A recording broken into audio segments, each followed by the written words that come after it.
صبر کی ایک تقسیم ہے جو علماء نے کی ہے. 3 بنیادی قسم کے صبر ہیں. الصبر علی الطاعہ، اطاعت پر صبر کرنا ہے. حکم ہے روزہ رکھو، روزہ رکھنا ہے، چاہے پیاس سے حلق میں کانٹے پڑ رہے ہوں، مئی اور جون کا روزہ ہو. یہ جو ہے صبر علی الطاعہ ہے، اطاعت پر اللہ کا حکم ہے. آپ کہیں گئے ہوئے سوات کا غان، صبح کا وقت ہے اور آپ کو وضو کرنی ہے، پانی موجود ہے لیکن یخ ہے، ہاتھ لگانے سے بھی انسان خوف کھاتا ہے، اتنا یخ. لیکن جب پانی ہے تو وضو تو کرنا ہوگا، صبر کرنا پڑے گا. یہ صبر علی الطاعہ کی ایک مثال ہے کہ اطاعت جو ہے اس کے لیے صبر کرنا، جھیلنا، اس کی سختی کو برداشت کرنا، اس میں جو تکلیف ہو اس کو جھیلنا. اللہ یہ کہ انسان بیمار ہو اور اندیشہ ہو کہ اتنے ٹھنڈے پانی کے استعمال کرنے سے جان جانے کا اندیشہ، وہ بات دوسری ہو جائے. لیکن ایک آدمی صحت مند ہے، کوئی ایسا عذر نہیں ہے، کوئی بیماری نہیں ہے، تو اسے بہرحال وضو کرنا پڑے گا. اس لیے کہ وضو جو تیمم کی شرط ہے کہ پانی موجود نہ ہو، وہ شرط یہاں پوری نہیں ہے، پانی تو اویلیبل ہے. تو صبر علی الطاعہ، اطاعت پر صبر کرنا، تمام احکام جو ہے شریعت کا ان پر عمل کرنا جو ہے. اب صبح کا وقت ہے، ابھی آپ کو بڑی بسا اوقات ہوتا ہے، آپ کا بھی تجربہ ہوگا، کوئی مریض ساری رات کراہتا رہا ہو، فجر کے قریب آ کر کچھ سکون سا ہو جاتا، سو جاتا. یہ بڑی ٹھنڈی جو ہے وہ نیند ہوتی ہے صبح کی. اسی لیے اقبال کو جواب شکوہ میں جو اللہ تعالیٰ نے فرمایا تھا، کس قدر تم پہ گراں صبح کی بیداری ہے، ہم سے کب پیار ہے، ہاں نیند تمہیں پیاری ہے، صبح کا اٹھنا تو تم پر بہت بھاری.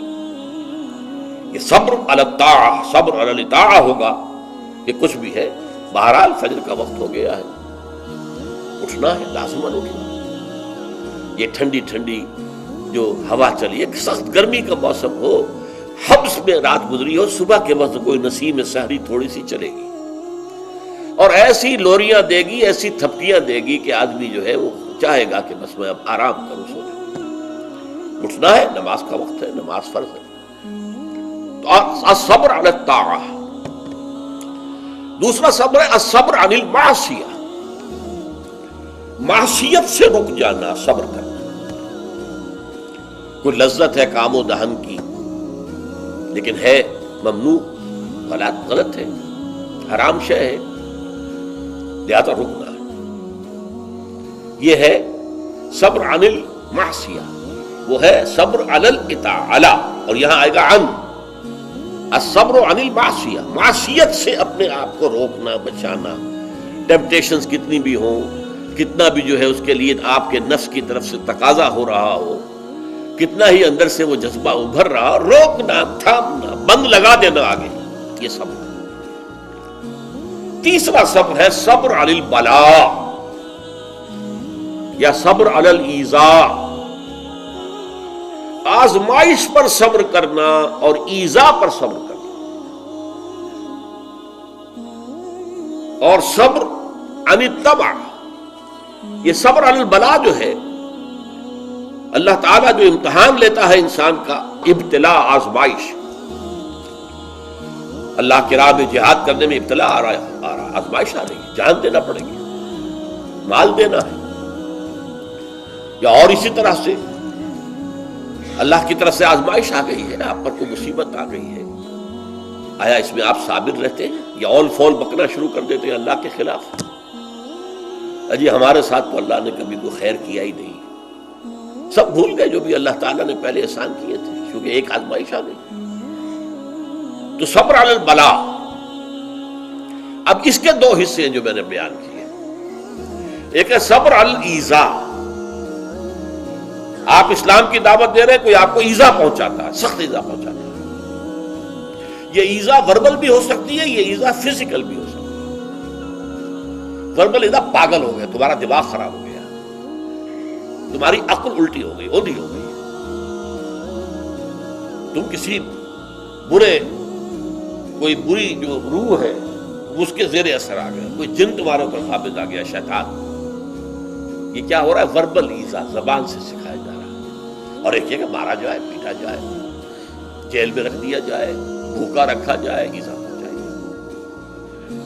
اور ایک اسی کا مرحلہ آتا ہے ذرا بعد میں، جب وہ غلط معاشرہ اچھی طرح ٹھوک بجا کر دیکھ لیتا ہے کہ یہ ایذا سے تو یہ باز نہیں آئے، اپنی بات سے جمے ہوئے ہیں، ٹکے ہوئے ہیں، ڈٹے ہوئے ہیں، تو پھر کچھ لالچ دیا جاتا ہے، دیکھو ہم تمہیں اپنا بادشاہ بنا لیں گے، تم یہ بات چھوڑ دو،